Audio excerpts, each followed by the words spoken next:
La volonté de communiquer qui nous anime depuis un certain temps nous fait revenir vers vous.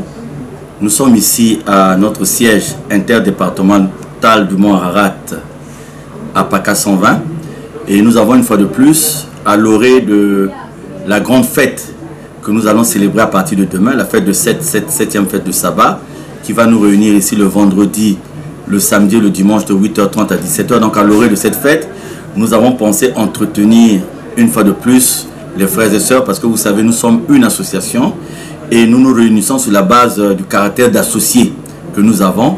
Donc il nous revient, je le disais tantôt, de revenir chaque fois devant les frères et sœurs quand nous nous trouvons devant une question d'une importance cruciale. Pour ce soir, nous avons voulu informer les frères et sœurs du fait que, vous savez, aujourd'hui, que ce soit sur le plan de l'État, que ce soit sur le plan des institutions judiciaires, eh bien, la légitimité et la légalité sont le socle de ce que nous sommes en train de faire en termes de fonctionnement et d'organisation. Il y a, vous le savez, une procédure de recours, une procédure administrative qui nous avait conduit à nous trouver devant le ministre de l'Intérieur de la décentralisation, dont la diligence a conduit à ce que notre récépissé soit réhabilité. C'est la raison pour laquelle vous nous avez suivis dans les médias. Nous avons dit que le 884-83 du 15 avril 1983 est le cadre légal et légitime qui fait qu'aujourd'hui, si une personne parle au nom de l'association Nzolamo Asla OPH, si cela se fait en dehors de ce cadre, eh bien cette personne n'est pas de notre association.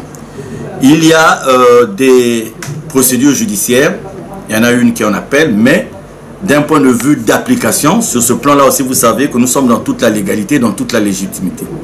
Alors, nous nous sommes posé des questions parce que dans certaines administrations, malgré les notifications, malgré les dépôts de toutes ces correspondances, il y avait comme un flou. Il y avait comme un flou. On était surpris d'apprendre que telle personne, telle institution, tel organisme était considéré alors qu'il y avait des décisions, il y a des décisions qui sont là. Ça apparaissait comme si l'autorité de l'État était bafouée par certaines personnes.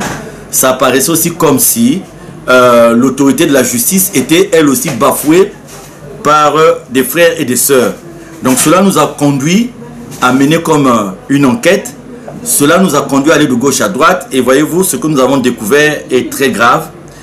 Et je vous parle, si je vous parle, c'est que nous disposons de tous les éléments pour appuyer ce que nous disons. Vous avez des prétendus frères et sœurs, des gens qui disent qu'ils prient, des gens qui disent qu'ils défendent une doctrine qui est basée sur la spiritualité, mais qui n'hésitent pas d'aller dans certaines administrations, user de trafic d'influence, user même de corruption. Voyez-vous, nous avons par devers nous ici, nous avons un document que je voudrais bien vous présenter. Et c'est un document que nous avons eu dans le cadre de nos enquêtes. Et ce document-là, c'est un faux.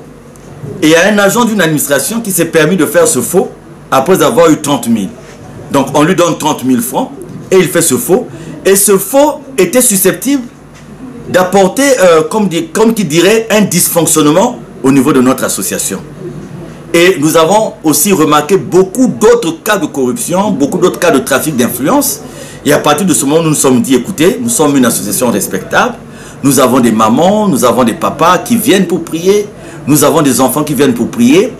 Et voilà que cette quiétude, cette sérénité est dérangée par des gens qui prétendent défendre un idéal, mais qui en fait, par rapport à ce que nous vous montrons là comme élément, ce que je viens de vous montrer est déjà en possession de nos avocats, parce que nous avons entrepris, les gens vont nous dire on prie, on ne porte pas plainte, mais écoutez, dans la mesure où c'est même l'honorabilité de notre association qui est mise en jeu, je pense que nous allons commencer à mettre chacun devant les responsabilités. Donc ça c'est une pièce importante que je vous ai montrée.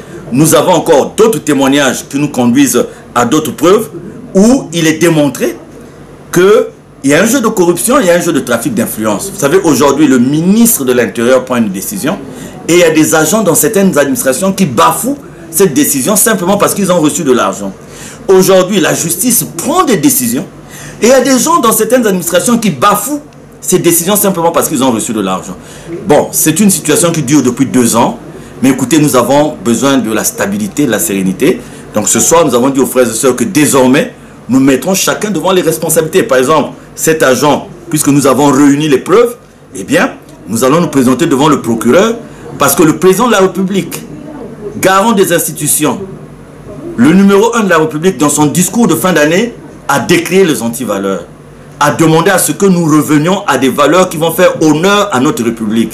Cela est dit du président de la République, et nous, en tant que citoyens, nous allons profiter de ces actes-là pour aider le président de la République à démasquer des personnes qui ne font pas sa volonté. Vous voyez, là, c'est très grave. Vous voyez, des milliers de personnes. Nous sommes près de 20 000 dans Point Noir, et pour 30 000 francs, quelqu'un va chercher à perturber toute une association. Il y a plus de 20 000 personnes. Vous savez, quand je parlais de 20 000 personnes, de 15 000 personnes, les gens prenaient ça comme une blague.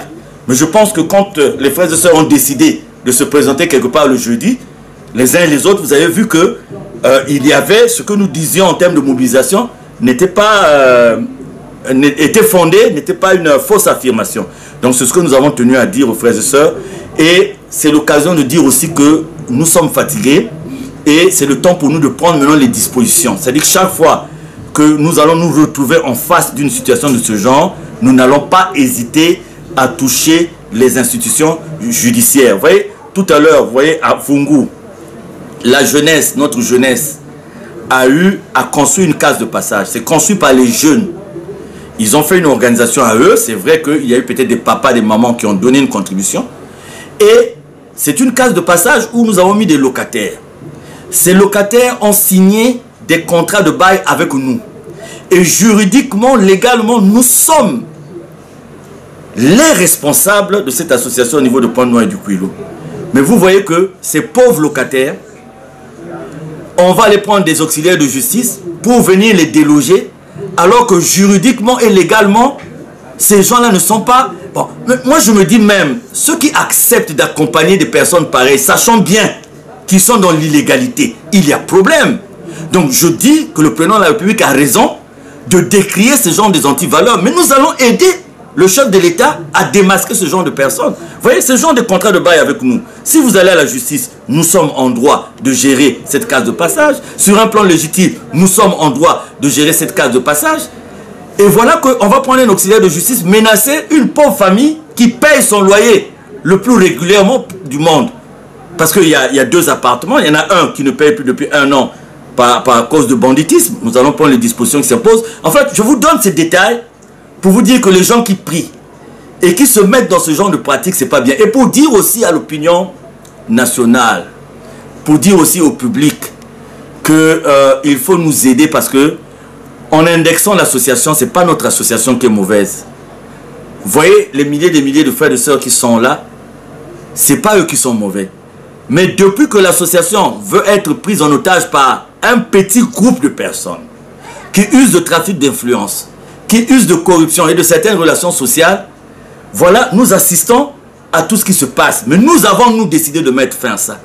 Nous avons décidé de faire entendre notre voix. Nous avons décidé d'utiliser toutes les dispositions que nous accorde la loi dans la paix, dans la tranquillité, dans le calme, et nous allons parvenir. Voilà donc le but de la retrouvaille de tout à l'heure.